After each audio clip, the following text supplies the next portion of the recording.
savez que nous sommes dans la zone toujours du Dandemayo Sud. Vous prenez la carte du Sénégal, nous descendons maintenant vers Bakel.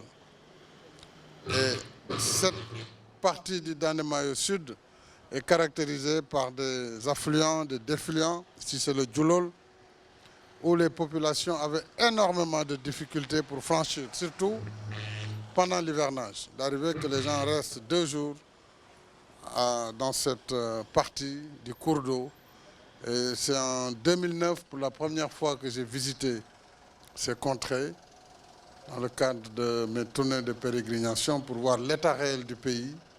C'est sur la base de ces constats que j'avais conçu un plan qu'on a appelé d'abord un nouvel ordre de priorité à fixer, qui a été le fondement du premier programme que j'ai soumis à nos compatriotes Yoonu Yokkute, lequel a été donc transformé en plan Sénégal émergent.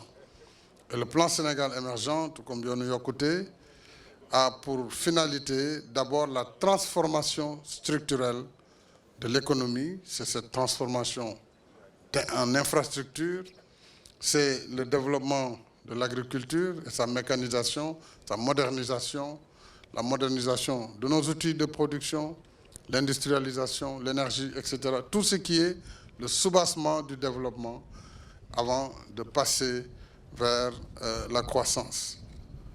Et le second aspect a été l'inclusion sociale, le développement durable et le capital humain. Tout ce que vous avez vu autour de cette tournée et de celle qui l'a précédée, à Kaffrine, à Kédougou, demain ce sera à Sédhiou, à Touba et à Ourossogui hier, ces hôpitaux de niveau 2 qui sont décentralisés au plus loin et au plus près des populations pour que sur les territoires, que l'on puisse trouver sur place tous les ingrédients du développement et du bien-être.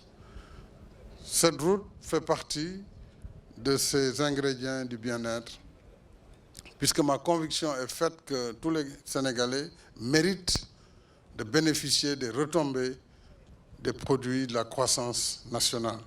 Donc on doit pouvoir, dans une équité territoriale, une équité sociale, embrasser le maximum de Sénégalais pour leur permettre de mener à bien leur vie. C'est le sens des politiques sociales telles que la couverture maladie universelle, qui est présente dans ces contrées également. C'est le sens des bourses de sécurité familiale qui sont données jusque dans ces territoires. Et c'est le sens des programmes qui prolongent ces routes à travers des pistes telles que le PUDC le fait, l'électricité, l'eau, l'accès universel pour ces ressources. Voilà un peu, si vous voyez, ce que nous sommes en train de venir faire ici pour le démarrage non seulement du Dandemayo Sud, et tout le Dandemayo, c'est 240 km de route bitumée. C'est énorme en termes de coûts, mais c'est fondamental pour la valorisation de tout ce potentiel agricole. Tout ça sont des zones qui devront être aménagées pour la riziculture. Non seulement si nous y arrivons, nous allons dépasser notre autosuffisance nationale, mais nous allons pouvoir exporter. Donc là, dans cette deuxième phase et dans le programme régional de Matam, le volet aménagement va prendre aussi un bond pour que la région produise davantage de riz et qu'elle soit exportatrice vers les autres régions, et que le Sénégal, à son tour, puisse exporter. Donc voilà cette étape.